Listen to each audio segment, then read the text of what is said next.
Topic आज का बहुत ही इंटरेस्टिंग है और बहुत ही ज़्यादा जिसको कहते हैं कि इंफॉर्मेटिव है।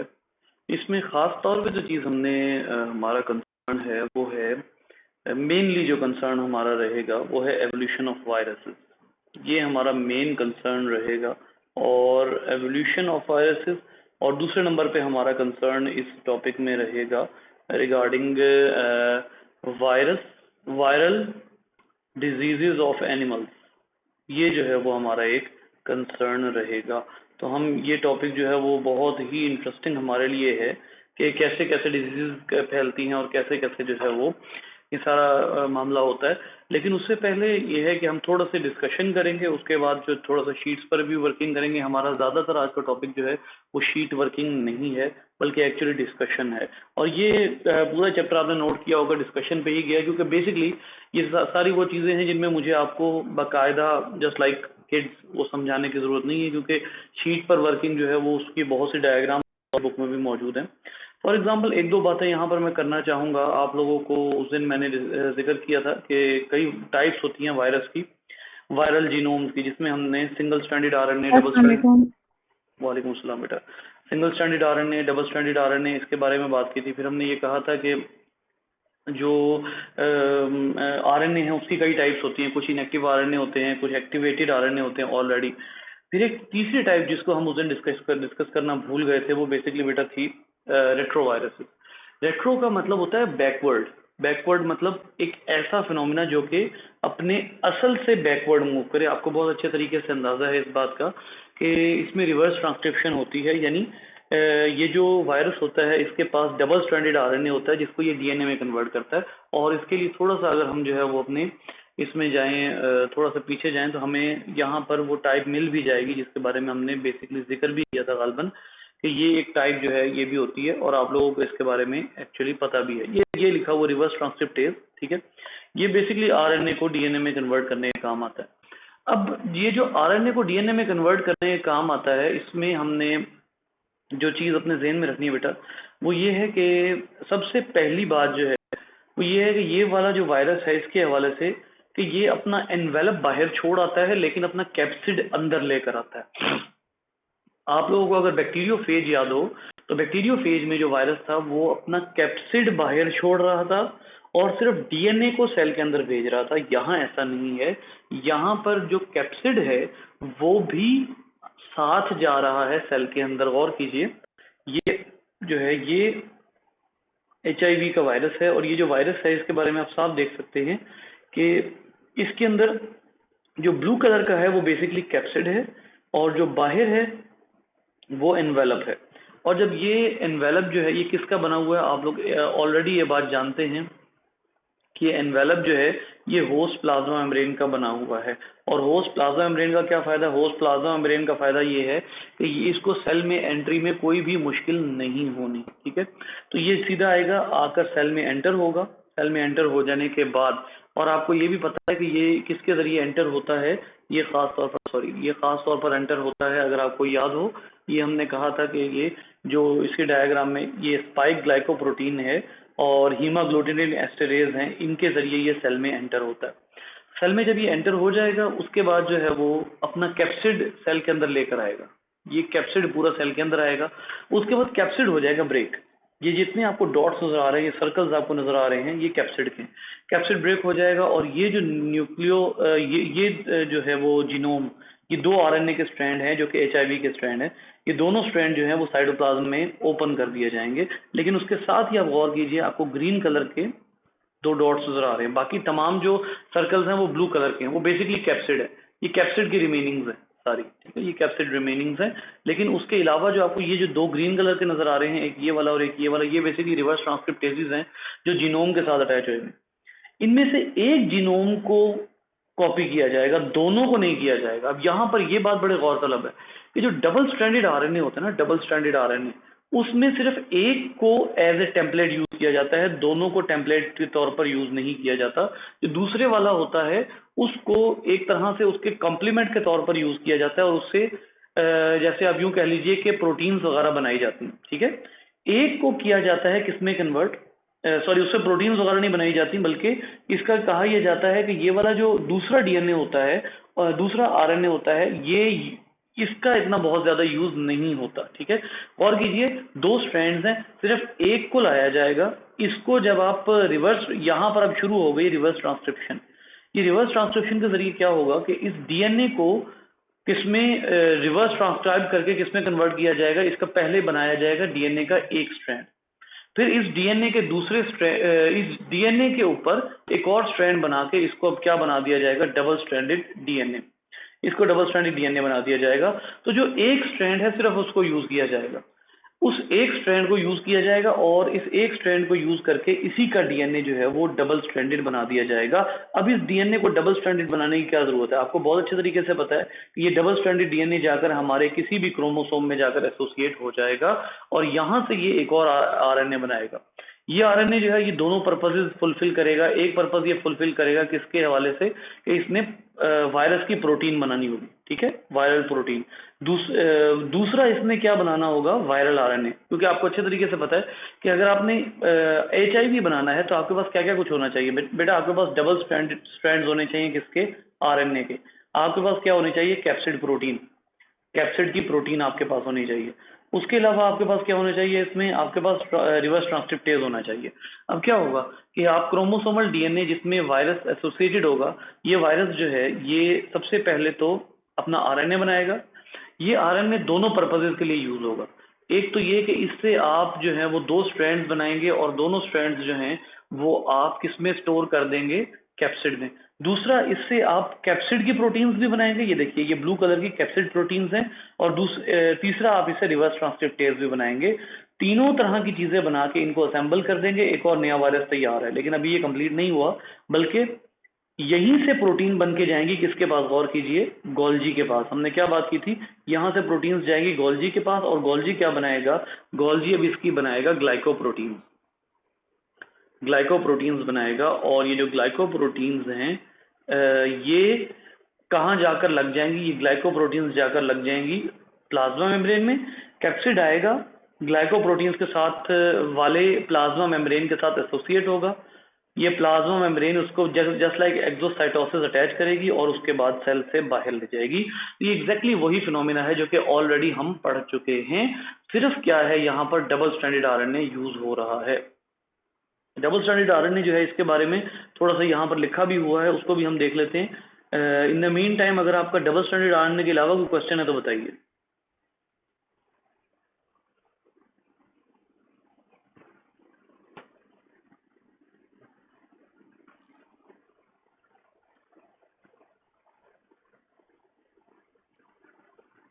जी बेटा।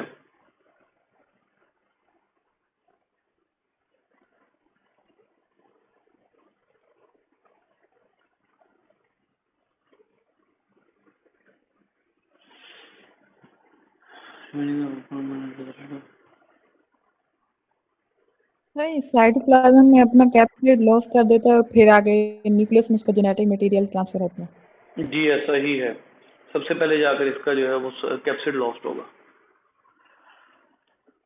अच्छा, यहाँ पर ये सेंटेंस वो 11th एडिशन में लिखा हुआ है। बेसिकली जो डबल स्ट्रैंडेड आरएनए होता है ना, इसके दो स्ट्रैंड्स जो होते हैं, उसकी एक एवोल्यूशनरी सिग्निफिकेंस होती है। वो ये है कि ये दोनों में से कोई भी एक यूज किया जा सकता है। दोनों ही एक ऑलमोस्ट एक तरह के होते हैं, और दोनों को ही जो है वो यूज किया जा सकता है, किसके लिए, ट्रांसक्रिप्शन के लिए और आगे डीएनए बनाने के लिए। इसको जो है ना वो और वाज़ेह करने के लिए हम क्लियर करते हैं इन वायरस, इन हम कहते हैं आरटी वायरसेस या रेट्रो वायरसेस लिख देते हैं, इसको और क्लियर करते हैं, क्योंकि ये चीज़ें एक ऐसी चीज़ है जो कि मैं खुद भी इतना बहुत ज़्यादा इनफैक्ट होसल and then are reverse transfer double stranded DNA with नहीं, ये यहाँ पर what is the use of, हम इसको कहेंगे कि डबल स्ट्रैंडेड आरएनए का ही यूज कर लेते हैं, क्योंकि ये चीज़ ऑब्वियसली मैं भी ये यहाँ पर क्लियर करूंगा कि ये भी मुझे खुद भी इतना जो है वो नहीं पता कि ये डबल स्ट्रैंडेड आरएनए क्यों यूज करते हैं। सिर्फ ये है कि इसमें ऑलमोस्ट जो है वो सेम होता है। ये इसका इनका यूज दोनों का सेम होता है, इसलिए किसी एक को यूज किया जाता है, लेकिन जो है वो दोनों में से कोई एक यूज किया जा सकता है। तो यहाँ पर हम देख लेते हैं कि core proteins, architectural principles, scientific fundamentals.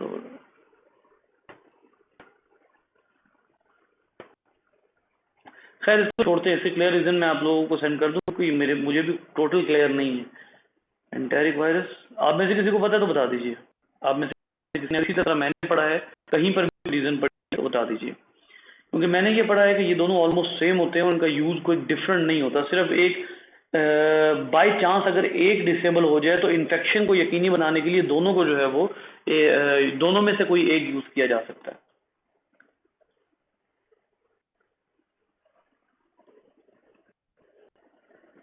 No जी हाँ जी सर लेकिन ये जो रेट्रोवायरसेस हैं, अगर इनके पास एक आरएनए हो, मतलब सिंगल स्ट्रैंडेड हो, तो ये सरवाइव कर लेंगे, कर ही सकते हैं?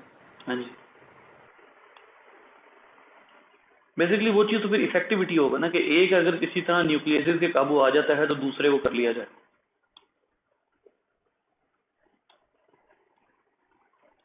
क्योंकि यहाँ पर एक सेंटेंस देखिए, उसने मुझे 10th एडिशन में से लिखा है कि नहीं, वो कहता है जी the integrated virus never leaves the the RNA polymerase of the host transcribes the proviral DNA into RNA molecule, which can function both as mRNA for the synthesis of viral protein and as genomes for the new virus that will be assembled and released from the cell.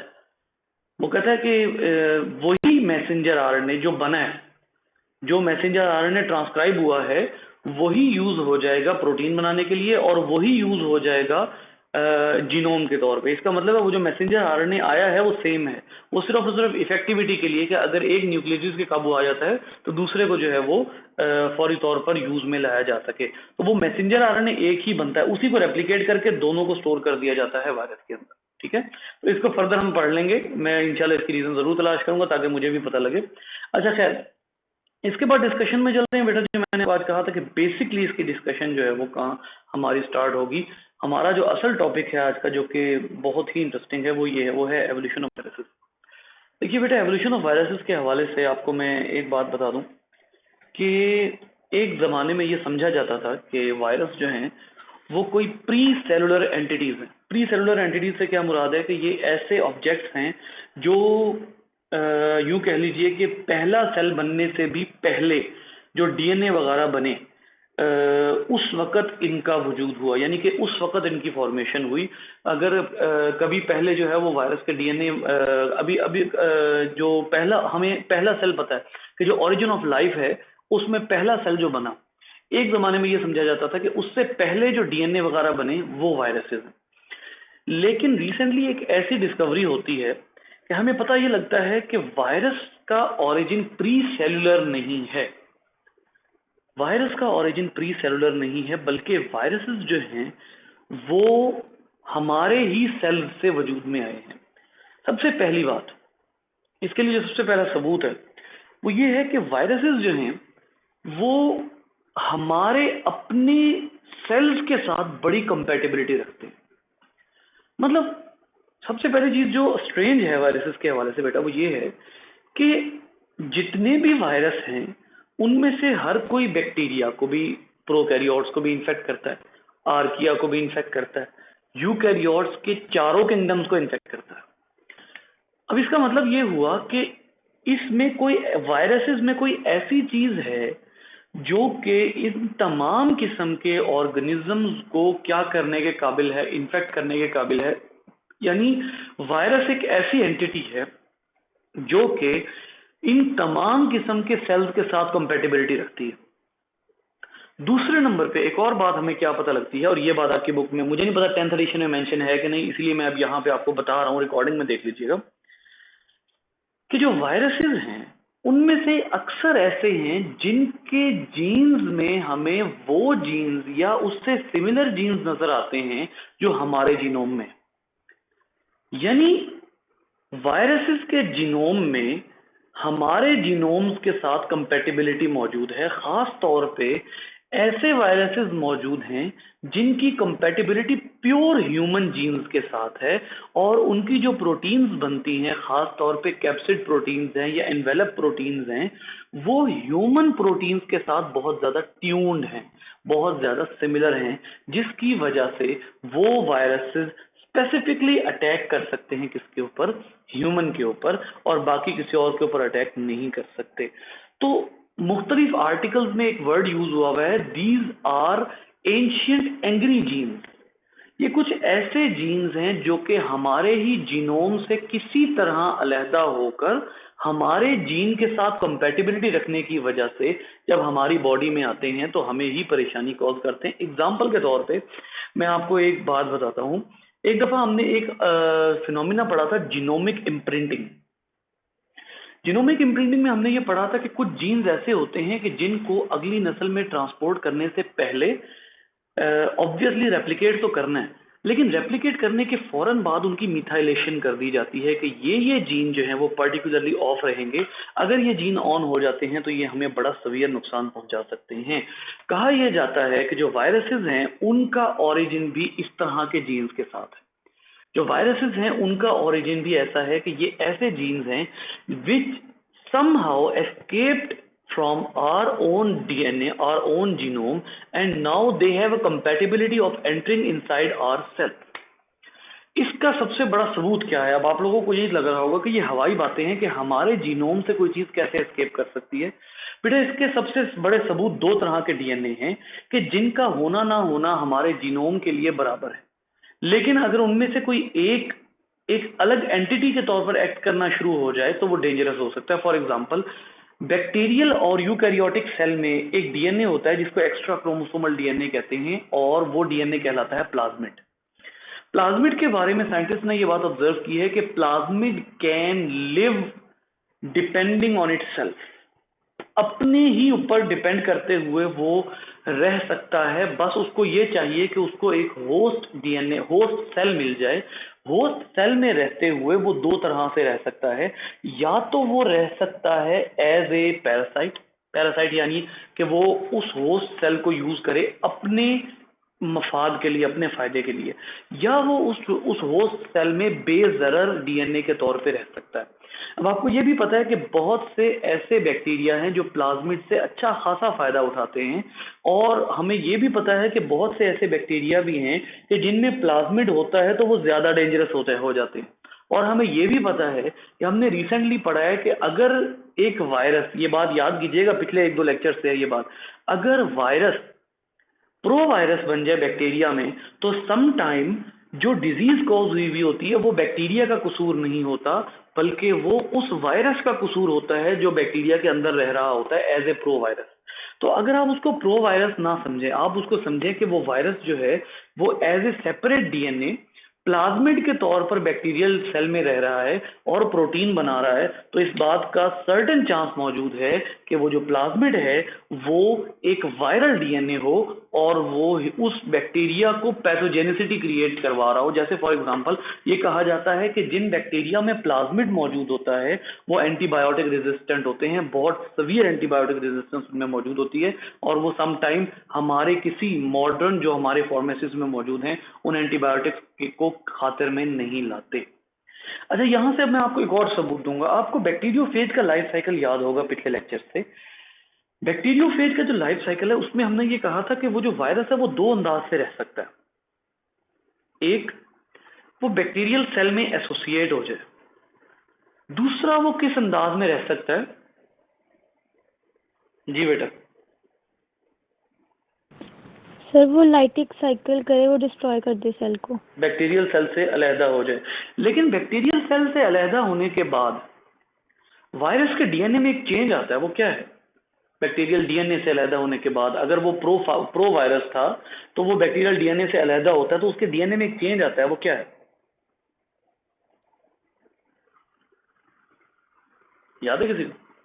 और ये बात मैंने emphasise करके नहीं कही थी, लेकिन ये डायग्राम में बना हुआ था।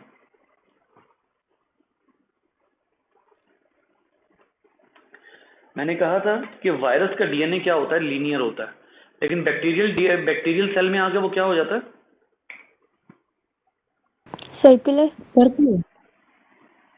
हो जाता है। और प्लाज्मिड क्या होता है बेटा? लीनियर होता है, सर्कुलर होता है, एक्स्ट्रा क्रोमोसोम। प्लाज्मिड भी सर्कुलर होता है। और जब वायरस अपना डीएनए बैक्टीरिया में इंजेक्ट करता है तो वो लीनियर डीएनए भी सर्कुलर हो जाता है। अब यहां से क्या बात समझ आती है? यहां से ये बात समझ आती है कि जो वायरस है उसका ओरिजिन किसी न किसी अंदाज से हमारा सेलुलर ओरिजिन ही है। ये बैक्टीरिया या यूकैरियोटिक सेल से सेपरेट हुए डीएनए हैं जो कि हमारे सेल के साथ इतनी कंपैटिबिलिटी रखते हैं कि हमारे सेल में आ जाते हैं।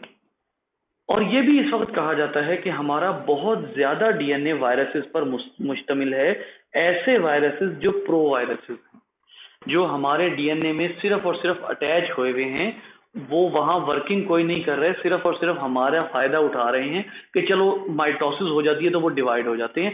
इस वक्त हमारा 40% डीएनए प्रो वायरसेस पर मुश्तमिल है, ऐसे वायरस जो कि हमें हार्म नहीं पहुंचा रहे, बस अपना वो फायदा देख रहे हैं कि वो डिवाइड होते चले जा रहे हैं। और आपको ये भी पता है कि ह्यूमन से वायरस का ओरिजिन कब हो सकता है? आपको पता है कि हमारे डीएनए में एक ऐसा टुकड़ा होता है, ऐसे किस्म के टुकड़े होते हैं जो अपनी मर्जी करते हैं, उनको क्या कहते हैं?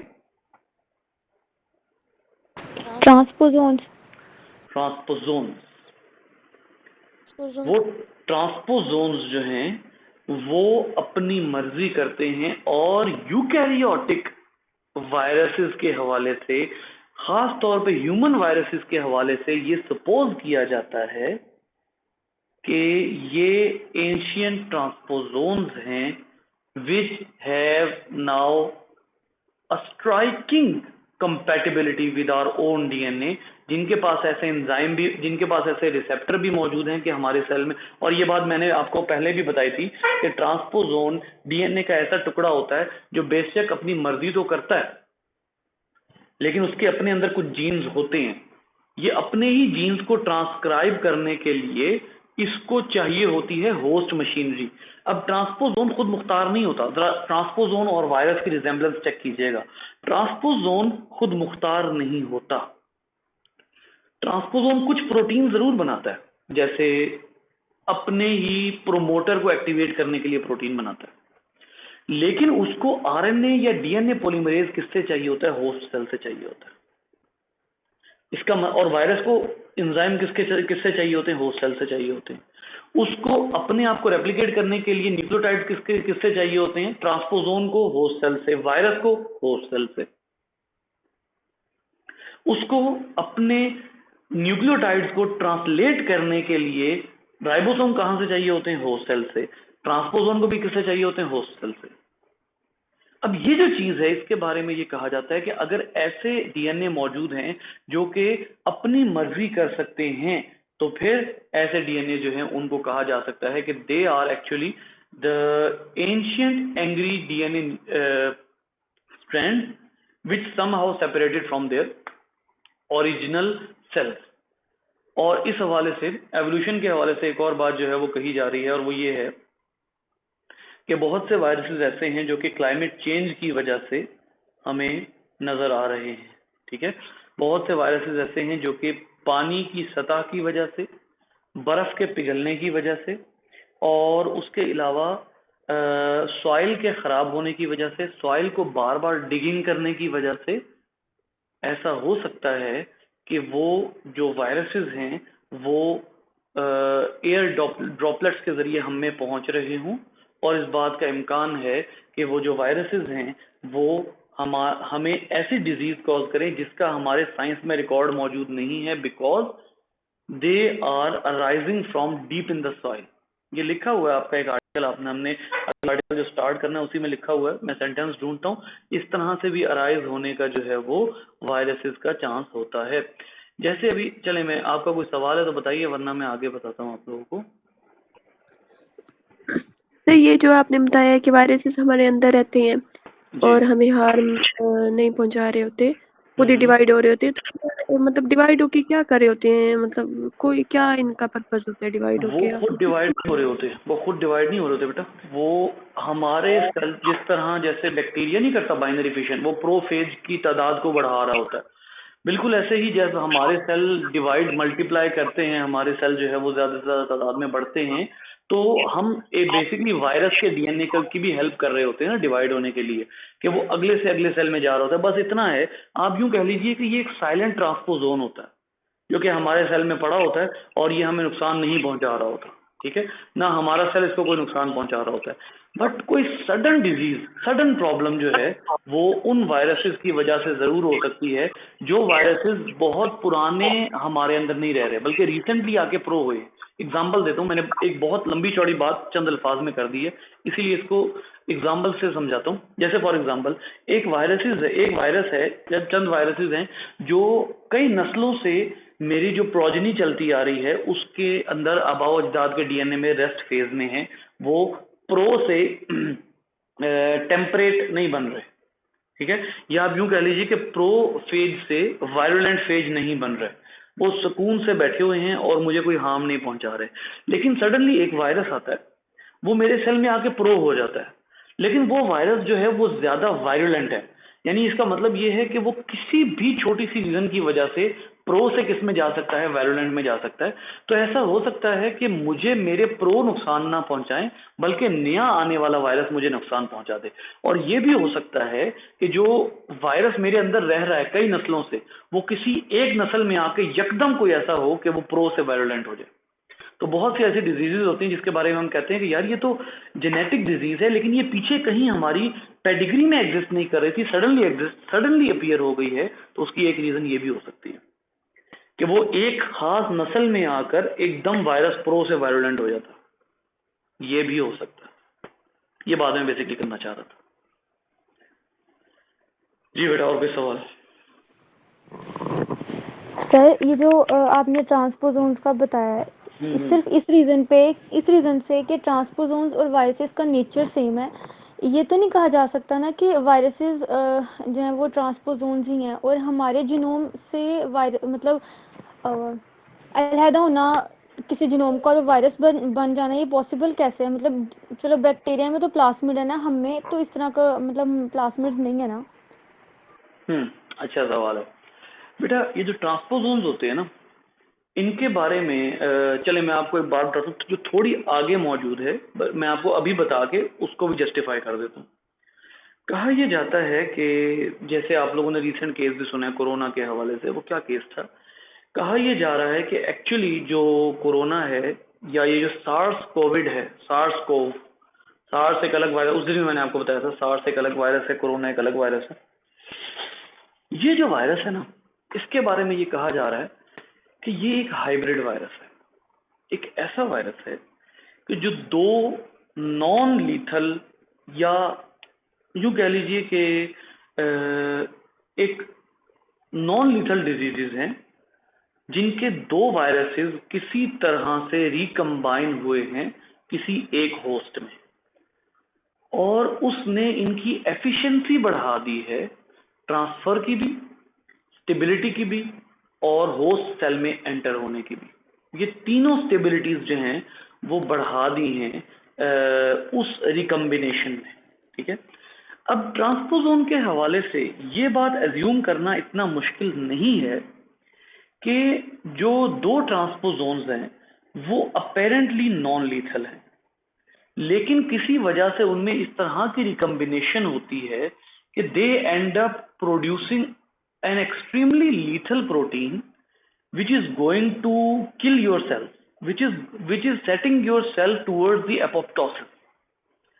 अब ऐसी सूरत में क्या होगा कि अगर दो ऐसे ट्रांसपोजोन्स थे जो कि बिल्कुल अलग थे लेकिन एक ही सेल के अंदर आकर उनके अंदर रिकम्बिनेशन हो गई, और वो भी रिकम्बिनेशन टोटल बाय चांस वो रिकम्बिनेशन हुई, और इस रिकम्बिनेशन के नतीजे में क्या हुआ कि वो जो दो वायरसेस हैं they become a single virus but a very lethal, या they became a single transposon but a very lethal one.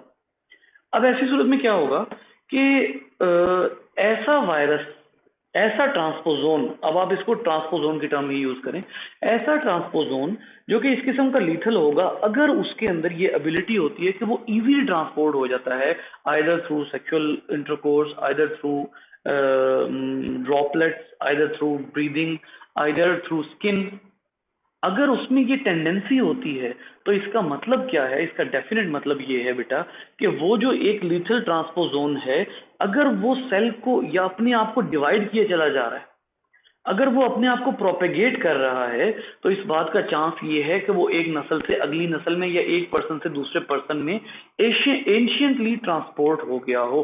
बिल्कुल ऐसे ही जैसे हमारे जहनों में कभी था ही नहीं कि सार्स और कोरोना ये दोनों रिकम्बाइन हो जाएंगे, but they happen to recombine in bats and porcupines, और उनके उस रिकम्बिनेशन ने इस वायरस को एक लीथल किस्म की एबिलिटी प्रोवाइड कर दी।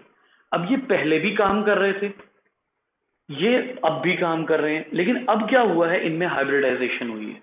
तो ट्रांसपोजोन के बारे में हम ये एक एजम्पशन दे सकते हैं। जी बेटा।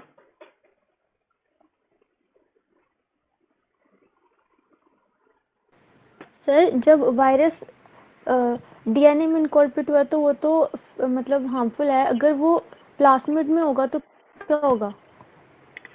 सॉरी, अगर वो किस में होगा? अगर वायरस जो है वो, ऐसा हो सकता है कि वायरस की इनकॉर्पोरेशन प्लाज्मिड में हो जाए? हाँ, अब आप दो चीजों को इकट्ठे ला रही हैं। आपका पहला सवाल रिगार्डिंग यूकैरियोट्स था, अब आप यहाँ पर एकदम शिफ्ट कर रही हैं। हाँ, लोअर यूकैरियोट्स में प्लाज्मिड होता है, यूनिसेलुलर यूकैरियोट्स कुछ ऐसे हैं। तो जी ऐसा हो सकता है, ऐसा बिल्कुल हो सकता है बैक्टीरिया में, जबकि इसका ज्यादा इम्कान यूकैरियोट्स में हो सकता है कि वो जो वायरल डीएनए है, it finds the more suitable sticky ends of DNA inside a plasmid rather than the chromosomal DNA. तो ऐसा हो सकता है कि वो प्लाज्मिड में जाकर एसोसिएट हो जाए और एक रिकम्बिनेंट एनदर रिकम्बिनेंट डीएनए खुद ब खुद बन जाए। एक तो हम बनाते हैं ना प्लाज्मिड को रिकम्बिनेंट डीएनए, वो खुद ब खुद रिकम्बिनेंट हो जाए, तो ऐसा बिल्कुल चांस मौजूद है। जी बेटा। और सर ये जो ट्रांसपोजोन्स वाली सारी स्टोरी है तो सिर्फ एजम्पशन है ना, मतलब इसके बारे में कोई प्रूव या एक्सपेरिमेंट्स कुछ भी नहीं है, बस ऐਵੇਂ ही बोल दिया गया है? नहीं, मैं ये नहीं कहूँगा कि ये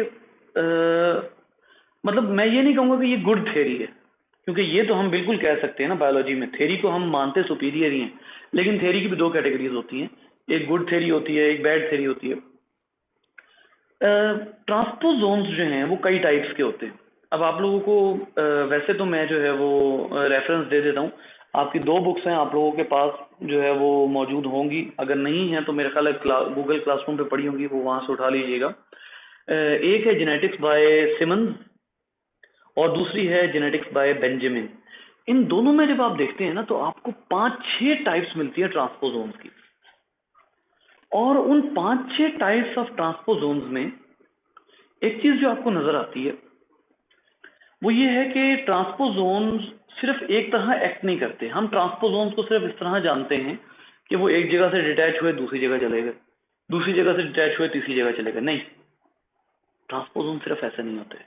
अगर आप जेनेटिक्स बाय सिमंस देखें तो वहां वादे तौर पर लिखा हुआ है कि जो ट्रांसपोजोन्स है वो ऐसे भी होते हैं कि वो अपने आप को रेप्लिकेट करके अपना एक टुकड़ा आप ही के डीएनए में कहीं और इनकॉर्पोरेट कर देते हैं।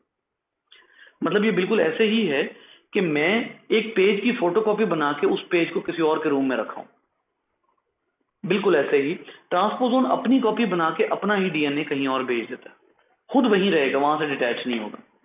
इसी तरीके से ट्रांसपोजोन ऐसे भी होते हैं कि दो जगह पर ट्रांसपोजोन, एक जगह पर ट्रांसपोजोन मौजूद है, वो अपने ही डीएनए को करता है एक जगह से, बिल्कुल जस्ट लाइक वो डीएनए बेंडिंग प्रोटीन नहीं होती, DNA bending protein, DNA bending protein के जरिए एक डीएनए को दूसरी जगह से जोड़ देता है। उससे क्या होता है, वही होता है जो आप लोगों को पता है, वो क्या चीज थी, क्रोमोसोमल डिजीज, जिसमें एक जीन किसी और जगह ट्रांसफर हो जाता है, ट्रांसलोकेशन, जहां पर एक जीन एक क्रोमोसोम से अपनी जगह से उठ के कहीं और या तो चला जाता है या किसी और क्रोमोसोम पे चला जाता है। तो ट्रांसपोजोन्स में ये एबिलिटी भी होती है कि वो एक जगह से कुछ अपने आप को कुछ मजीद जीन समेत कहीं और ट्रांसपोर्ट कर सकते हैं, या डीएनए को बेंड करके सर्कुलर करके तोड़ सकते हैं। इससे क्या होगा कि अगर ऐसे इसको ऐसे फर्ज कर लीजिए कि ये बड़े मजे की एग्जांपल है और ये आपकी बुक में वहाँ जेनेटिक्स बाय सिमंस में मौजूद है।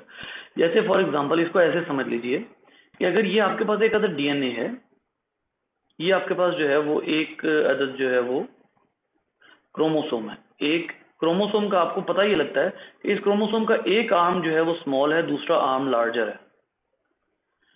अब क्या होगा कि यहाँ से ये वाला जो वायरस जो ट्रांसपोजोन होगा वो यहाँ से ट्रांसफर करेगा, इसको बेंड करेगा। बेंड करने से क्या होगा कि नीचे वाला जो होगा वो तो ऑलमोस्ट वहीं का वहीं रहेगा, नीचे वाला, लेकिन जो ऊपर वाला है वो अपने ऊपर बेंड हो जाएगा। गौर कीजिएगा इधर, सॉरी एक मिनट, ये ऐसे, ये और ये यहाँ। अब इसके बाद क्या हो सकता है, इसके बाद इस दो इम्कान आते हैं। एक इम्कान क्या है, एक इम्कान ये है कि एक बहुत लंबा हो जाए आर्म, यहाँ से आर्म छोटा रह जाए और यहाँ वाला आर्म लंबा हो जाए। फर्क देखिए, पहले ये वाला आर्म लंबा था, अब ये वाला आर्म जो है वो लंबा हो जाए और इधर वाला जो आर्म है वो क्या हो जाए, इधर वाला आर्म नीचे वाला ही लंबा रहे, ऊपर वाला छोटा रहे। अब ऐसी सूरत में क्या होगा, ये हरकत किसने की है, ये हरकत की है ट्रांसपोजोन ने। अब यहाँ पर हमें ये समझ आता है कि ट्रांसपोजोन की वो जो कॉन्सेप्ट हमारे पास है वो बेसिकली इतना सिंपल नहीं है जितना सिंपल हम समझते हैं। ट्रांसपोजोन अपने आप को डुप्लीकेट करते करते किसी दूसरे जीन को डुप्लीकेट कर बैठता है, उससे हमारे सेल में वो चीज, हमारे बॉडी के अंदर उस चीज की प्रोडक्शन ज्यादा हो सकती है, उस एक पर्टिकुलर चीज की। तो इस लिहाज से अगर आप देखें तो ये कोई बहुत दूर की बात नहीं नजर आती कि ट्रांसपोजोन इस काबिल हैं कि वो इस किस्म का एक्ट भी करना शुरू कर दें कि वो अपना ही डीएनए अपनी ही प्रोटीन में बंद करके सेल से बाहर भेजना शुरू कर दें। ये कोई बहुत दूर की बात नहीं लगती।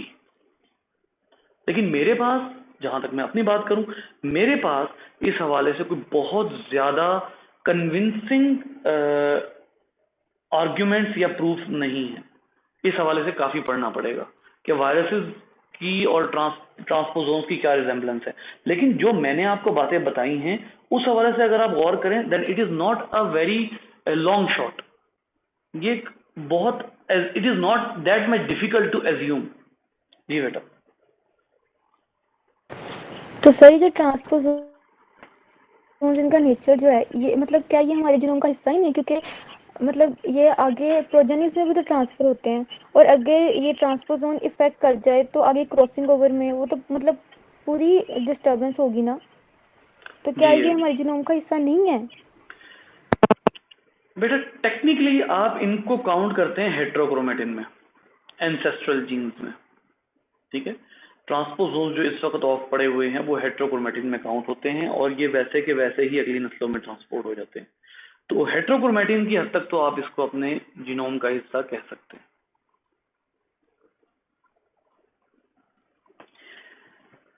आप अगर इसमें देखें ना टाइप्स ऑफ हेट्रोक्रोमेटिन में, तो उसमें आपको गाल्बन ट्रांसपोजोन मिल जाएगा।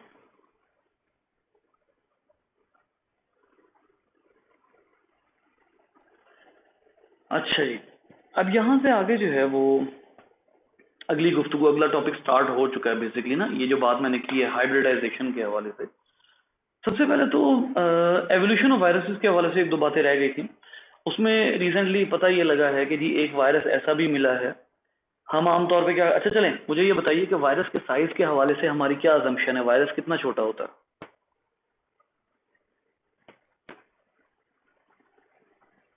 नैनोमीटर में होता है ना।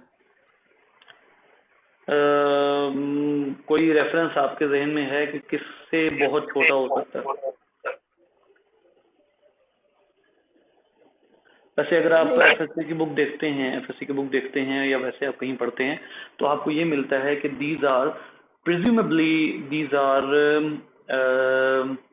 100 times स्मॉलर देन बैक्टीरिया। कुछ अर्सा पहले, ऑलमोस्ट 2004 की बात है या पता नहीं किसकी बात है, आप लोग वैसे तो देख सकते हैं बुक में से खुद भी, लेकिन चले यहाँ नजर मार लेते हैं। कुछ अर्सा पहले we happen to find a virus जो कि ऑलमोस्ट इसके बराबर था, स्मॉलेस्ट बैक्टीरिया के बराबर था।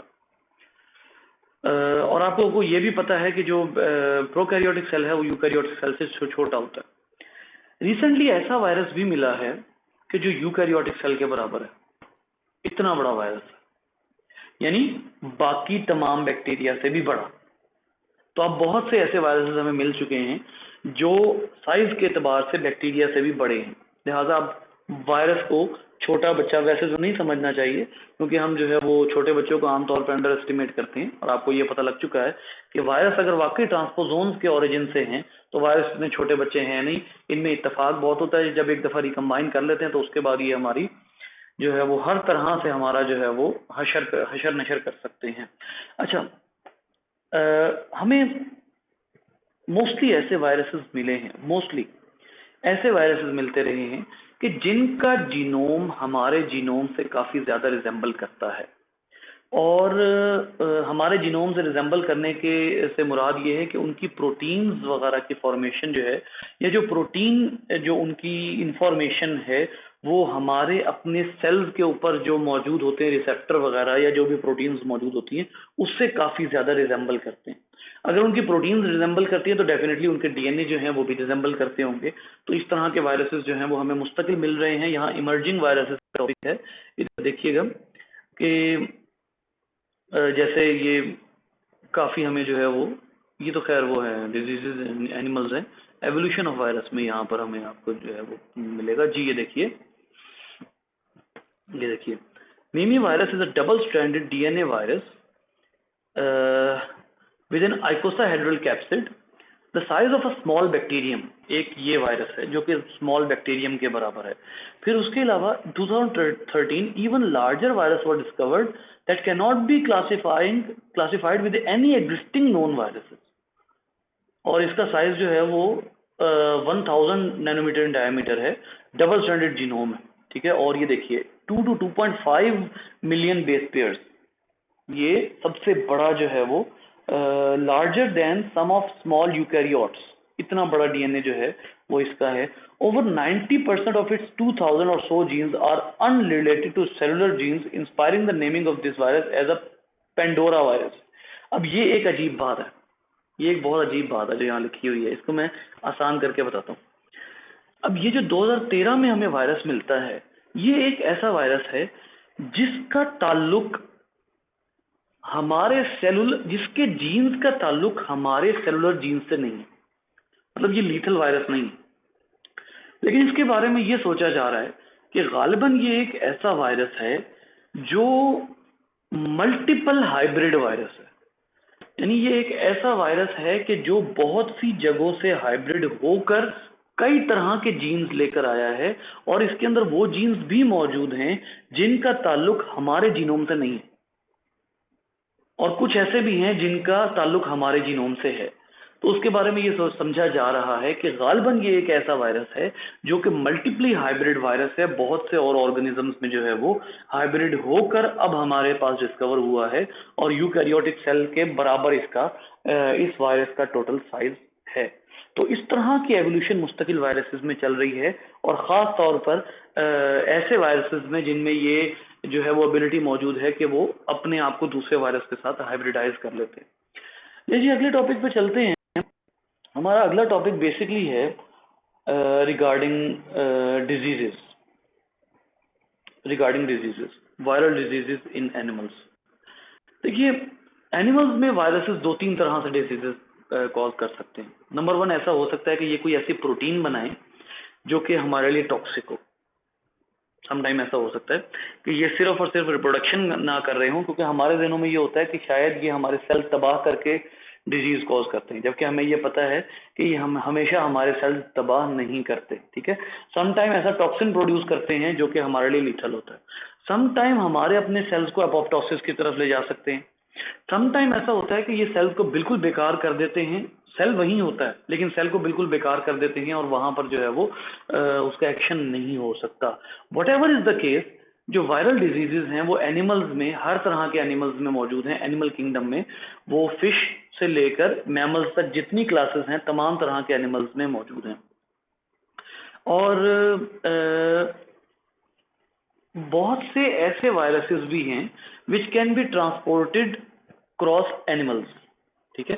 जैसे एक एनिमल से दूसरे एनिमल में, आप लोगों को बहुत अच्छे तरीके से पता है कि यहाँ एक और बहुत ही इंफॉर्मेटिव चीज लिखी हुई है, उसको भी साथ डिस्कस कर लेते हैं कि बहुत से वायरसेस ऐसे होते हैं जो एनिमल में होते हैं, लेकिन एनिमल में अपने आप को वो अपीयर नहीं कर रहे होते, क्योंकि या तो उनको सूटेबल इन्वायरमेंट नहीं मिल रहा होता, या उनको जो है वो जिसको कहते हैं कि सूटेबल रिसेप्टर नहीं मिल रहा होता। ऐसे वायरसेस जो होते हैं वो क्या कॉज करते हैं, ऐसे वायरसेस जो होते हैं उनको आप क्या कहते हैं, उन वायरसेस की वजह से कौन सी डिजीजेज होती हैं, उन वायरसेस की वजह से वो डिजीजेज होती हैं जिनको आप कह सकते हैं कि ये वो डिजीजेज हैं जो जूनोटिक डिजीज हैं जिनका हमको पता ही नहीं लगता। यहाँ पर जो है वो मुझे एक्चुअली एक नाम एक्चुअली मुझे नहीं मिल रहा, यहाँ पर लिखा भी हुआ था कि पहले तो हम देखते हैं ना कि हाँ जी वैक्सीन वगैरह के हवाले से लिखा हुआ है, वॉमिटिंग और viral disease from a small isolated human population. फिर इसी तरीके से so that when an animal like a pig or a bird is infected with more than one strain of flu virus, the different strains can undergo genetic recombination. यहाँ पर इन्होंने एक बात वाज़े तौर पर लिखी हुई है, और वो क्या है कि ऐसा भी हो सकता है कि जो वायरसेस हैं वो किसी एक एनिमल में एज ए प्रो वायरस रह रहे हो, किसी एक एनिमल में एज ए प्रो वायरस रह रहे हो, लेकिन जब वो उस एक एनिमल से ह्यूमन में ट्रांसफर हो तो वो प्रो से एकदम वायरुलेंट हो जाए। और ऐसा केस जो है वो आपके सामने आजकल है कोरोना का। कोरोना वायरस एक ऐसा वायरस है जो कि सार्स और कोव दो तरह के वायरसेस का रिकॉम्बिनेशन है, पहले भी मैं बात कर चुका हूँ। अब ये सार्स और कोव जो हैं they have receptors in bat, they have receptors in other animals, लेकिन उन और बाकी एनिमल्स में ये डिजीज कॉज नहीं करते due to some improper environment, ये उसमें प्रो वायरस के तौर पे रहते हैं। लेकिन अगर ये किसी ऐसे ह्यूमन बीइंग में ट्रांसपोर्ट हो जाएं, किसी ऐसे एनिमल में जैसे फॉर एग्जांपल ह्यूमन बीइंग, उसमें ट्रांसपोर्ट हो जाएं जिनमें इनको डिवाइड करने का और अपनी जो है वो प्रोपेगेशन करने का सूटेबल मौका मिल जाए, तो क्या होगा कि ये एनिमल्स में बजाय एनिमल्स में डिजीज कॉज करें, ये ह्यूमन में डिजीज कॉज करते हैं। और ऐसे ऑर्गेनिज्म ज्यादातर एपिडेमिक और उससे भी आगे पेंडेमिक कॉज करते हैं। यानी अब एक जगह से एक डिजीज से आप बहुत बखूबी वाकिफ होंगे, और वो डिजीज जो है वो कैटल जो वो मैमल्स में जो है वो अपीयर हुई, खास तौर पे पिग्स में। वो डिजीज थी चिकनगुनिया। चिकनगुनिया के नाम से एक डिजीज अपीयर होती है, और वो डिजीज जो है वो अपेरेंटली पिग्स को कुछ नहीं कहती, लेकिन क्या होता है कि वही virus due to undercooked meat और due to some other sort of transport, due to other source of transport, वो डिजीज जो है वो पिग से ह्यूमन में आ जाती है, तो अब वो सीवियरली ह्यूमन को डैमेज करती है। अब ऐसी सूरत में क्या होगा कि वो एक पर्टिकुलर डिजीज जो दूसरे ऑर्गेनिज्म को इन्फेक्ट नहीं कर रही थी लेकिन ह्यूमन को इन्फेक्ट करती है, वो पेंडेमिक क्यों बन जाती है? वो पेंडेमिक इसलिए बन जाती है कि ह्यूमन को पता ही नहीं है कि वो डिजीज कहाँ से आई है। जैसे फॉर एग्जांपल बहुत ज्यादा, मैं इस हवाले से एक और आप लोगों को इंस्ट्रक्शन भी देता हूँ, बहुत ज्यादा चर्चा हुआ था जब लास्ट टाइम ईद उल अज़हा आई थी, तो बहुत ज्यादा चर्चा हुआ था कॉन्गो वायरस का, कि कॉन्गो वायरस फैल जाता है, फैल जाता है, फैल जाता है। ये एक टिक होती है शीप में, उसके काटने से फैलता है और शीप के अंदर मौजूद होता है, और शीप को इफेक्ट नहीं करता लेकिन ह्यूमन को इफेक्ट कर देता है, और शीप को भी किसी हद तक इफेक्ट करता है लेकिन उसको शायद उसके लिए डेडली नहीं होता। मैं भूल गया, इन्फॉर्मेशन काफी नहीं थी उस वक्त इसके हवाले से। तो लेकिन हमारे यहाँ वो कॉन्गो वायरस इतना कामयाब क्यों नहीं हुआ? कोई रीजन बताएगा मुझे?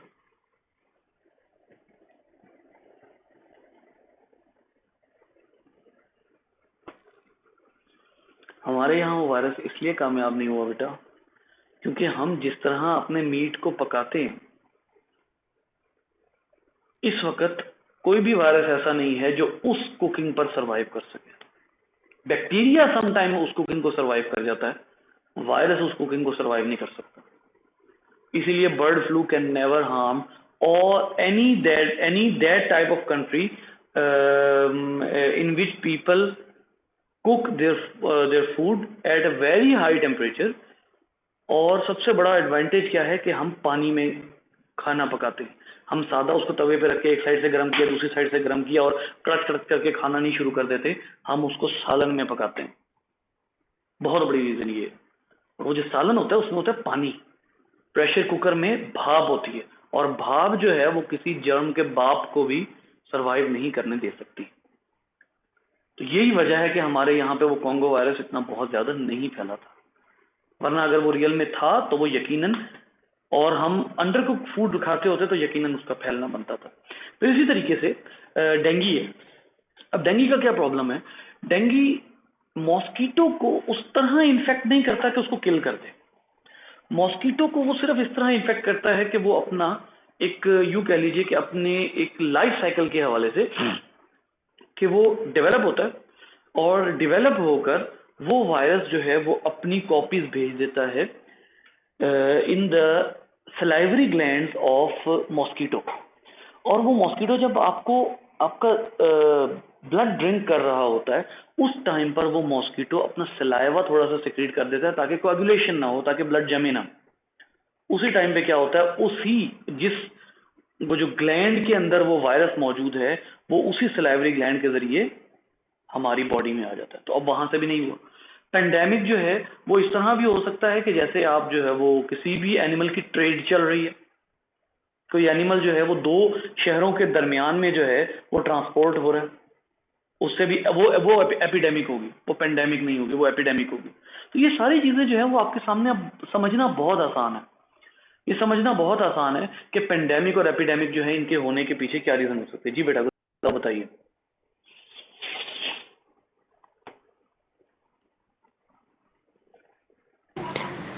सर आपने बोला कि वायरस जो है वो एपोप्टोसिस भी कॉज करता है, लेकिन जब वायरस एपोप्टोसिस कॉज करेगा तो उसको भी तो नुकसान होगा ना। हाँ जी, बिल्कुल ऐसा हो सकता है कि वो इसमें आप ये कह सकते हैं कि एक खास हद तक कॉपीज बनाने के बाद वो ये काम कर सकता है। ये जी आप बोलिए, मैं आपको एक इम्पोर्टेंट बात बतानी है आप लोगों को, आप सवाल पूरा कीजिए।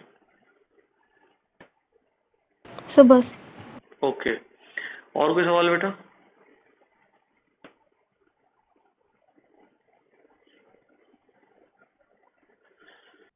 अब यहाँ पर एक लिखा हुआ है कि वायरस की इन्फेक्शन जो है वो डिपेंड करती है, और ये बात आप लोगों को सबको पता है, ये कोई इतनी हैरानी की बात नहीं है। बेसिकली इसका मैं रेफरेंस जोड़ना चाह रहा हूँ कोरोना के साथ, इसलिए मैं बात बता रहा हूँ कि वायरस की जो इन्फेक्शन है, इन्फेक्शन टाइम और एंटीबॉडीज का बनना, इस पे डिपेंड करता है कि जो वायरस है वो कितना इजी टू रीड है।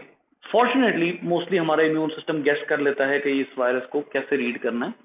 लेकिन एक बात और जो बड़ी ही इंटरेस्टिंग है वो ये है कि जो वायरस होता है उसके डिजीज का टाइम और उसकी डिजीज की लिथैलिटी वो आपकी बॉडी को ये बता देती है कि क्या आया आपकी बॉडी रीजनरेट कर सकेगी या नहीं। फॉर एग्जांपल अगर पोलियो है तो पोलियो जो है उसमें टिश्यू नेचर बड़ी मैटर करती है कि किस टिश्यू को वायरस ने इन्फेक्ट किया। फॉर एग्जांपल एक टिश्यू है जो अपने आप को रीजनरेट कर नहीं सकता, फॉर एग्जांपल नर्व सेल है।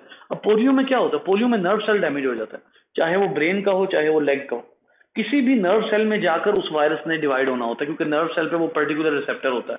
अब अगर वो पर्टिकुलर रिसेप्टर जो है वो ब्रेन में मिल रहा है तो वो वायरस ब्रेन में डेवलप करेगा और ब्रेन में जाके आपको बहुत बड़ा फॉलेज कॉज कर सकता है। दूसरे नंबर पे वो रिसेप्टर टांग में मिल सकता है, टांग के नर्व में, किसी भी और नर्व में। पोलियो कभी भी ऐसा नहीं है कि सिर्फ टांग की डिजीज है, याद रखिए। उसको रेफरेंस दिया तो जाता है कि टांग की डिजीज है, ज्यादातर केसेस यही मिलते हैं, लेकिन इसमें कोई शक नहीं है कि पोलियो ब्रेन के थ्रू पूरी बॉडी में भी हो सकता है, फॉलेज आ सकता है। तो वो एक पर्टिकुलर रिसेप्टर है। अब जो नर्व डैमेज है वो ऑब्वियसली आपको पता है कि वो रिकवर नहीं हो सकता। तो वायरस की टाइप और टिश्यू की टाइप पर भी डिपेंड करता है कि आप वायरल डिजीज से रिकवर कर सकते हैं या नहीं। फॉर एग्जांपल पर्सन्स को कोरोना होता है तो वो रिकवर कर जाते हैं अगर उनके लंग्स को बहुत हाई डिग्री डैमेज नहीं हुआ। ठीक है, तो ये जो है वो उसकी रिकवरी के हवाले से टिश्यू बहुत मैटर करता है कि वो किस टिश्यू को डैमेज कर रहा है।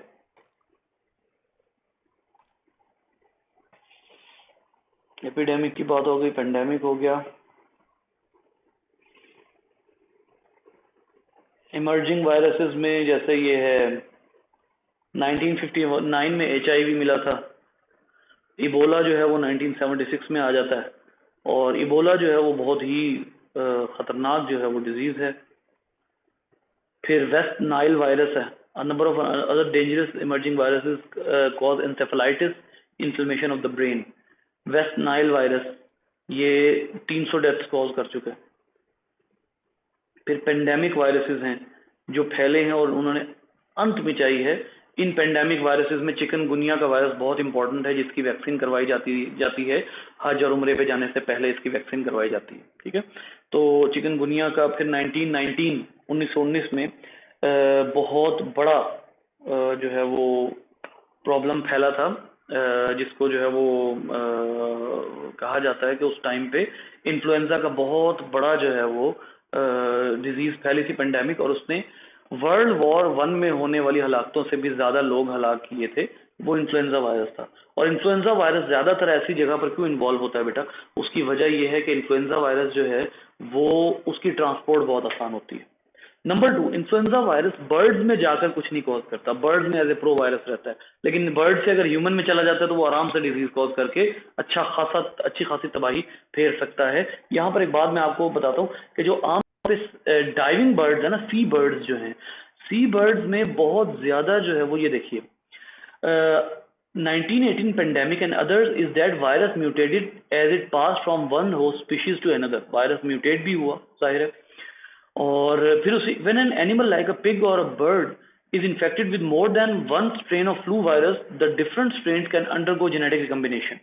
अब ऐसा ये वही जेनेटिक रिकम्बिनेशन है कि अगर अब कोरोना और सार्स ये दो बड़े ही रिलेटेड किस्म की डिजीज कॉज करने वाले वायरसेस हैं। कोरोना जो है वो एक ऐसी फैमिली है जिससे फॉर एग्जांपल फ्लू भी कॉज होता है, इन्फ्लुएंजा, और जुकाम भी कॉज होता है, कोल्ड। ठीक है, अब उसी से मिलता जुलता सार्स वायरस है। अब इन्फ्लुएंजा जो है वो फेफड़ों की डिजीज होती है, सार्स भी फेफड़ों की डिजीज है, ये दोनों स्ट्रेन है। अब क्या होगा कि जब ये दोनों एक बॉडी में जमा होंगे तो ये दोनों मिलकर डिजीज कॉज कर सकते हैं और अगले जो है वो ऑर्गेनिज्म में ट्रांसपोर्ट होकर ज्यादा इफेक्टिवली जो है वो प्रॉब्लम कॉज कर सकते हैं। अच्छा जी, one potential long term threat to avian flu caused by H5N1, ये क्या चीजें हैं मैं अभी आपको बताता हूँ। Wild and domestic bird, the first documented transmission from bird to human occurred in Hong Kong.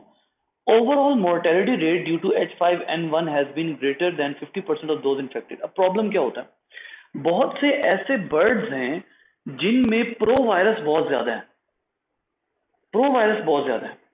ये जो प्रो वायरस होते हैं ना, ये इनके अंदर अगर एक तरह का प्रो वायरस आया साथ ही दूसरी तरह का आ गया, अब अगर वो प्रो वायरस जो है वो बाय चांस वायरुलेंट हो जाते हैं तो उनमें चांस ये होता है कि वो रिकम्बाइन हो जाए। जैसे बैट का केस था, वो मैमल है, ठीक है।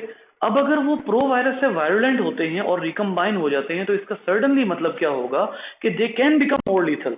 तो बात फिर वही मुड़ मुड़ के वही बात आ रही है कि असल में जो म्यूटेशन है और रिकम्बिनेशन है ये बहुत बड़ी कॉजेज हैं डिफरेंट ऑर्गेनिजम्स के जरिए डिजीजेस फैलने की। मैं आपको एक और चीज दिखाता हूँ, आप लोगों को सवाल है, बताइए। सर ये इन्फ्लुएंजा तो सिंपल जो हमें फ्लू होता है ना उसको ही कहते हैं ना? नहीं, इन्फ्लुएंजा सिंपल फ्लू को नहीं कहता है, ये बहुत बड़ी मिसअंडरस्टैंडिंग है। इन्फ्लुएंजा जो है वो एक फैमिली ऑफ डिजीजेज है जो कि आपके फ्लू और थ्रोट से लेकर इंतहाई एक्सट्रीम लंग्स डिजीज कॉज कर सकती है। इन्फ्लुएंजा और कोविड में फर्क करना बहुत मुश्किल है। इन्फ्लुएंजा के बारे में अपना कॉन्सेप्ट ये मैं आपको बताऊं, नॉट लॉन्ग अगो मेरा अपना कॉन्सेप्ट एग्जैक्टली यही था कि influenza is just like a flu, sorry just like cold और है। कोल्ड के वायरसेस भी कोरोना फैमिली में मौजूद हैं और इन्फ्लुएंजा के वायरस भी कोरोना फैमिली में मौजूद है। ठीक है, आपको बड़े अच्छे तरीके से पता है कि वायरसेस को किस बेस पे क्लासिफाई किया जाता है। लेकिन इन्फ्लुएंजा, अब आपको पता है कि कोरोना आने से पहले ऑलरेडी अमेरिका में एक डिजीज मौजूद थी जिसको अमेरिकन इन्फ्लुएंजा कह रहे थे और उसने अमेरिका में जो तबाही फेरी हुई थी वो हम तसव्वुर भी नहीं कर सकते, हमें पता ही नहीं था। लेकिन बाय चांस वो अमेरिका से बाहर नहीं आई और उसकी बहुत बड़ी वजह जो है वो ये भी हो सकती है कि वो जो वायरस है वो जूनोटिक नहीं था, गालिबन वो जूनोटिक नहीं था, वो एनिमल से नहीं फैल रहा था। ठीक है, ये बहुत बड़ी वजह हो सकती है। खैर, लेकिन इन्फ्लुएंजा के बारे में अपना कॉन्सेप्ट जो है वो सिंपल फ्लू ना रखिएगा, ये गलत है। जी सर। अच्छा जी सर, जी बोलिए। सर जो वायरसेस अननोन है, मतलब जैसे अभी कोरोना है सर, हमारे बॉडी में इन वायरसेस के रिसेप्टर्स हैं, तो ये इफेक्ट करते हैं। तो क्या ऐसा हो सकता है कि जो वायरसेस अभी तक डिस्कवर ही नहीं हुए, मतलब उनके भी रिसेप्टर्स हमारी बॉडी में मौजूद हो? तो सर ये भी तो एक बहुत बड़ा पॉइंट है कि हमारा मतलब हमारा कोई ना कोई लिंक है वायरसेस से। जी बिल्कुल है, बिल्कुल है। एक बहुत ही पर्टिकुलर बात है जो आप कर रही हैं, जो इसी आर्टिकल के एंड पे आ रही है। वो कीजिएगा, यहाँ पे वो कहता है कि डिससेमिनेट मोर वाइडली चेंजेस में। और यार तो ये बहुत बड़ा मसला है, इसमें महदूद इन्फॉर्मेशन है। मैं आपको ना उससे पढ़ाऊंगा कल से, 12वें एडिशन से। 11वें और 12वां एडिशन जो है ना, इन दोनों में ज़्यादा फर्क नहीं होगा। इसमें बड़ी महदूद इन्फॉर्मेशन है। यहाँ पर एक बात लिखी हुई थी, नेजल स्वैब सीरियली, ये तो एक्सपेरिमेंट लिखा हुआ है यहाँ पर। उन्होंने बड़े वादे तौर पर लिखा हुआ है कि ये जो हमारी जो सॉइल है, इसके खराब हो जाने की वजह से, deep in the soil digging की वजह से, और ये जो ग्लेशियर्स पिघल रहे हैं इनकी वजह से, हमें अंदाजा ही नहीं है कि कहाँ कहाँ से वायरस निकल के आ रहे हैं। डिफॉरेस्टेशन की वजह से इवन हवा के जरिए ऐसा वायरस ट्रांसपोर्ट हो रहा है कि हमें पता नहीं लग रहा। और ये साइंटिस्ट की पेशन गोइयां मौजूद हैं कि जो ग्लोबल वार्मिंग है उसकी वजह से जो वायरस हैं वो फ्रॉम एनीवेयर वो किसी भी ह्यूमन पॉपुलेशन में आते हैं, और अगर उनकी कंपैटिबिलिटी होती है तो वो ऐसी डिजीज कॉज करते हैं जिसका हमें पता ही नहीं होता। जैसे भी पिछले दिनों आया था जीका वायरस। अब जीका वायरस जो है वो भी इसी तरह का एक वायरस है जो कि पेंडेमिक कॉज कर सकता है। इसकी मैं असल में उसी का ढूंढ रहा था अभी थोड़ा इस बुक में, और आई डोंट थिंक कि वो आपकी इस बुक में मौजूद है।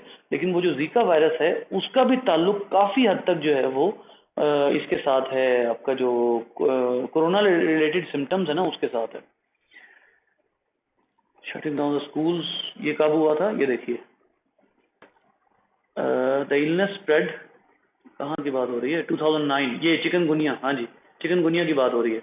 A flu like illness appeared in Mexico, the infected as an influenza related to virus that caused seasonal flu. This particular virus was H1N1 for reasons that will be explained shortly. ये मैं आपको बताता हूँ H1N1 क्या है।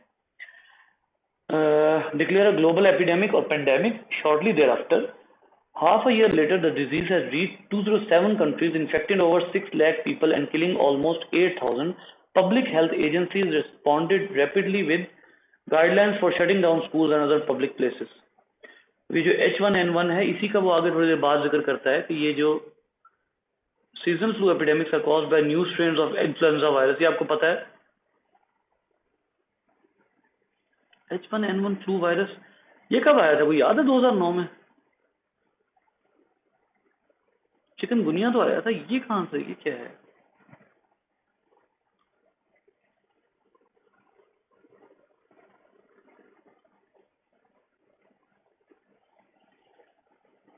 तो 2009 में कौन सा सर हमें आया सिर्फ कोरोना था?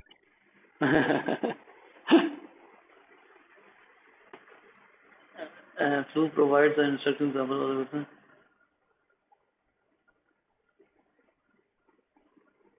हाँ ये देखिए, ये कौन सा है? इन्फ्लुएंजा ए स्ट्रेन्स, ये वो हैं। The worst was the first one, the Spanish flu. हाँ जी, ये स्पेनिश फ्लू है 1918 1919। 40 to 50 मिलियन पीपल इसने किल किए थे जस्ट बिकॉज ऑफ म्यूटेशन। फिर H1N1 virus that cause 2019 flu pandemic mentioned earlier was likely to pass from humans to humans from pigs. For this reason the disease it was originally called as swine flu. Sorry, मैं chikungunya क्या बेटा, वो swine flu था। I am sorry.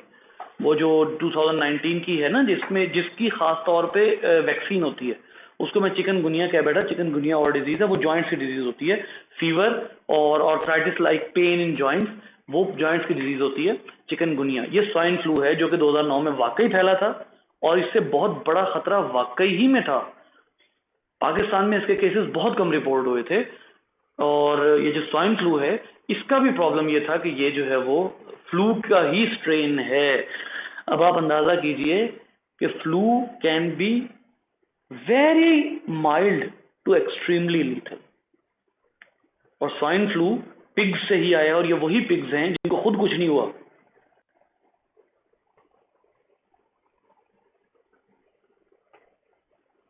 जी बेटा, ये देखिए, ये लिखा हो, ये मैं बड़ी देर से ढूंढ रहा था। अल्लाह अल्लाह, ये बड़ी खतरनाक बात यहाँ पर उन्होंने लिखी हुई है। वो कहते हैं कि जी, एक minute रुकिएगा, animals that harbor and can transmit a particular virus but are generally unaffected by it are said to act as natural reservoir for that virus। ये वही बात है जो हम कह रहे हैं कोरोना के हवाले से भी, कि उनको कुछ नहीं हो रहा, वो नेचुरल रिजर्वायर्स हैं। लेकिन जब वो बाय चांस, बाय ड्रॉपलेट्स और बाय अंडरकुक्ड फूड हमारे तक आते हैं तो हमें तबाही फेर देते हैं। तो बहुत से ऐसे वायरसेस मौजूद हैं।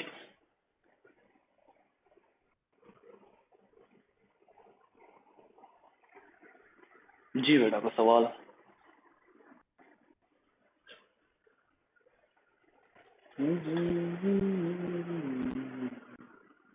ये सारे वायरसेस दूसरी जगह आराम से ग्रो करते हैं और ह्यूमन के अंदर आके इनको ऊटपटांग हरकतें याद आ जाती हैं। ऐसा ही है।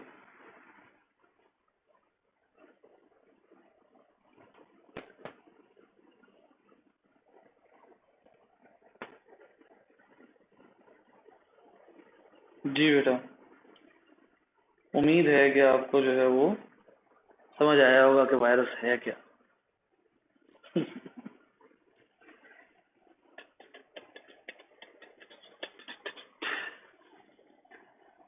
कोई सवाल नहीं बेटा?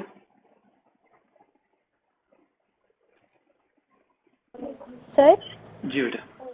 सर जब वायरस प्रो वायरस से अगर वो लाइटिक हो जाएगा, वायलेंट हो जाएगा, इसके लिए क्या स्टिमुलस होगा, यानी कि क्या ऐसा इन्वायरमेंट होगा कि सेल चेंज हो जाएगा वायरस?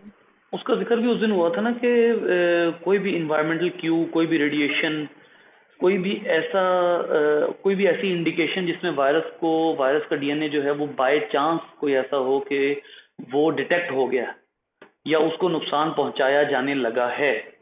जैसे वो जो Cas9 प्रोटीन है, वो जो क्रिस्पर है, तो उसके जरिए वायरस को नुकसान पहुंचाया जाने लगा है। अगर वायरस को ये फील होता है, फील तो उसको क्या होना है, लेकिन अगर ये डिटेक्ट हो जाता है तो ऐसी सूरत में फिर वो फ्रॉम प्रो टू वायलेंट हो सकता है। सही, तो उल्टा सिस्टम है। जहाँ वायरस के अगेंस्ट कोई कुछ भी नहीं है तो वहाँ पे वो कुछ करेगा नहीं, और जहाँ उसके अगेंस्ट है तो वहाँ पे वो इफेक्ट करेगा। हाय हाय हाय हाय बेटा, मैं समटाइम ये सोचता हूँ कि मतलब आप यूं कह लीजिए कि यहाँ आके बंदा यही कहता है कि सब बेबसी है, मतलब इंसान की बेबसी है, बहुत सी चीज़ों को हम अंडरस्टैंड नहीं कर सक रहे। मतलब एक ये है कि जी एक सेल में एनर्जी कम है, वो सेल पहले ही बेबस है, बजाय इसके कि वायरस भी ना एक गैरतमंद किस्म का दुश्मन है। वो जब आप कमज़ोर होंगे ना तो आपको शायद ना मारे, वो ना तंग करे। इलाही कि आपका इम्यून सिस्टम बिल्कुल ही खुदा न खास्ता किसी का ख़त्म हो तो उसका प्रॉब्लम हो जाए, लेकिन एक गैरतमंद दुश्मन है। जब सेल में एनर्जी कम होती है ना तो इसको पता होता है कि मैं ज़्यादा काम नहीं कर सकूंगा, तो ये कहता है यार नहीं यार, बंदा कमज़ोर है, इसको पहले अच्छी तरह पावरफुल होने दो। और जब वो पावरफुल हो जाता है उसको अंदाजा होता है कि जी energy is suitable, the temperature is normal, everything is normal, तो थ्रू एनी क्यू ये जो है वो एकदम जाग जाता है। इसको याद आ जाता है कि मैं तो इधर बैठने तो आया ही नहीं था, मैं तो आया था इसको इन्फेक्ट करने। तो वो फिर अच्छी तरह आपके साथ जो है वो फिर डीलिंग करता है।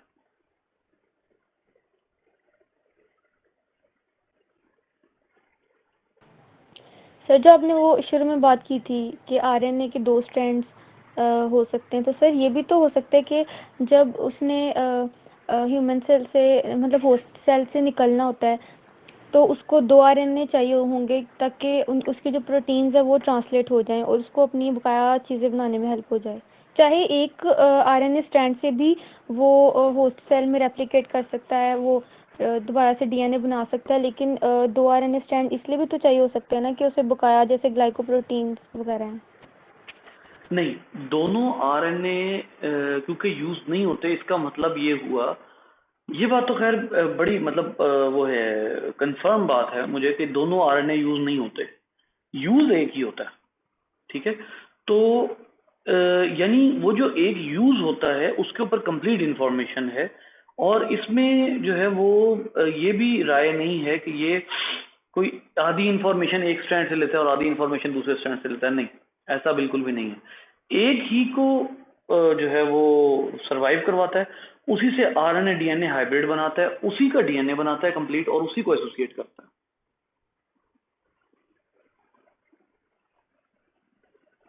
यानी कि सर जो प्रोटीन्स बनते हैं उसमें दूसरे आरएनए स्ट्रैंड का कोई काम ही नहीं है? नहीं, दूसरे आरएनए स्ट्रैंड का काम नहीं है। दूसरा आरएनए स्ट्रैंड जो है वो जस्ट लाइक के उसको एक तरह से यही कहा जाता है कि उसको गालबन डिसइंटीग्रेट कर दिया जाता है। मैं बता रहा हूँ, ये डिसइंटीग्रेशन वाला जो पॉइंट है ना, ये मेरी असम्पशन है, मैं इसको कंफर्म करूंगा, लेकिन ये बात कंफर्म है कि एक स्ट्रैंड यूज होता है। तो सर क्या पता बस दूसरा आरएनए स्ट्रैंड बस कंपनी के लिए हो?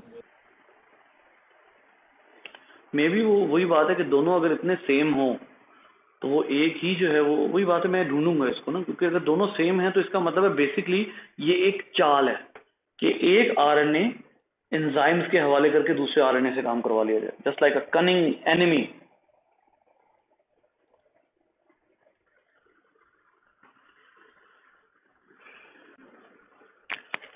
ठीक है बेटा, इंशाल्लाह कल मिलते हैं। आप लोग ये देख लीजिएगा चैप्टर, और आप लोगों ने मुझे बताया नहीं है, वो आप लोग काफ़ी टाइम आप लोगों को मिल गया, मार्च भी एंड होने लगा, आप लोगों का टाइम